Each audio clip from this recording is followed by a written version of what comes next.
नमस्कार, तुम्हा सर्वांचं आपल्या स्टडी पॉईंट या यूट्यूब चॅनलमध्ये स्वागत आहे। तर शासकीय कंत्राटदारांचा 7 एप्रिलपासून बेमुदत काम बंदचा इशारा, याबद्दल संपूर्ण सविस्तर माहिती या व्हिडिओच्या माध्यमातून जाणून घेणार आहोत। तत्पूर्वी तुम्ही जर आपल्या स्टडी पॉईंट या यूट्यूब चॅनलवरती जर नवीन असाल तर आपल्या या चॅनलला लगेचच लाईक आणि सबस्क्राईब करायला विसरू नका।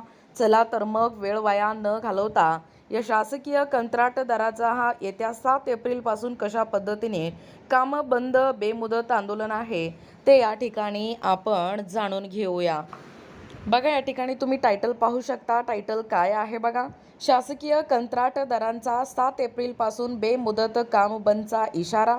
पहा संपूर्ण सविस्तर अपडेट।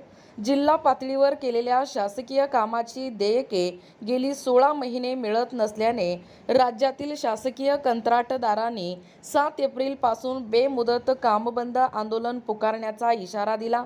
याचा फटका मान्सूनपूर्व कामांना बसणार आहे। जलसंपदा, नगरविकास, पर्यटन, ग्रामविकास, जलजीवन विभागाच्या कामाची 96,500 कोटी रुपये ही या ठिकाणी थकबाकी आहे। राज्यातील 3 लाख छोटे मोठे कंत्राटदार ग्रामपंचायत ते जिल्हा परिषद पातळीवर शासकीय नागरी कामे करतात। सार्वजनिक बांधकाम, जलजीवन मिशन, ग्रामविकास, पर्यटन, नगरविकास, जलसंपदा, जिल्हा नियोजन विभागाअंतर्गत काढण्यात येणारी कामांचा समावेश असतो।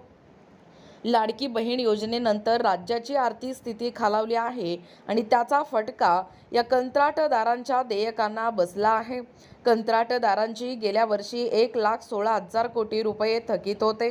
कंत्राटदारांनी केलेल्या आंदोलनामुळे सरकारने 20,000 कोटी रुपये अदा केले आहेत।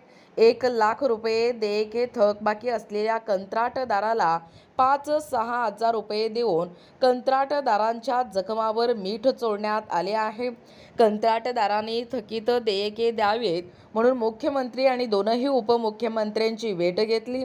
3 कंत्राटीदारांनी या आर्थिक समस्याला कंटाळून आत्महत्या केल्याचा आरोप कंत्राटदारांच्या महासंघाने केला आहे। शेतकऱ्यांप्रमाणे कंत्राटदारही या आत्महत्याच्या निर्णयापर्यंत आले असल्याचे संघटनेचे अध्यक्ष मिलिंद भोसले यांनी सांगितले। बघा, कंत्राटदारांची देयके दिली जातील असे आश्वासन अनेक वेळा दिले गेले आहे, पण ते सरकार पूर्ण करू शकले नाही। अर्थसंकल्पीय अधिवेशनात जयंत पाटील, विजय वडेट्टीवार, नाना पटोले या विरोधकांनी देखील कंत्राटदारांच्या देयकाचा प्रश्न विधानसभेत उपस्थित केला होता। लाडकी बहीण योजनेमुळे सरकारच्या तिजोरीवरील ताण वाढला आहे। त्याचा परिणाम स्थानिक पातळीवर होणाऱ्या नागरी कामाची देयकावर झाला आहे।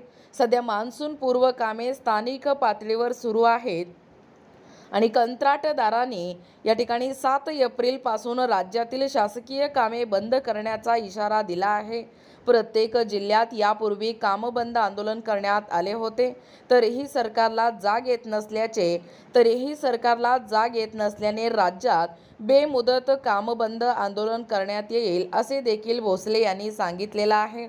बघा, एकूणच अशा पद्धतीने या ठिकाणी शासकीय जे कंत्राटदार आहेत या कंत्राटदारांचा येत्या 7 एप्रिलपासून बेमुदत काम बंदचा इशारा, याबद्दल संपूर्ण सविस्तर माहिती या व्हिडिओच्या माध्यमातून जाणून घेण्याचा प्रयत्न केलेला आहोत। अशाच प्रकारचे नवनवीन अपडेट पाहिजे असतील किंवा तुम्हाला जर आमच्या अध्यापनाचे व्हिडिओ आवडत असतील किंवा तुम्ही जर आपल्या स्टडी पॉईंट या यूट्यूब चॅनलवरती जर नवीन असाल तर आपल्या या चॅनलला लगेचच लाईक आणि सबस्क्राईब करायला विसरू नका। भेटूया अशाच पुढच्या नवीन व्हिडिओमध्ये। तोपर्यंत धन्यवाद।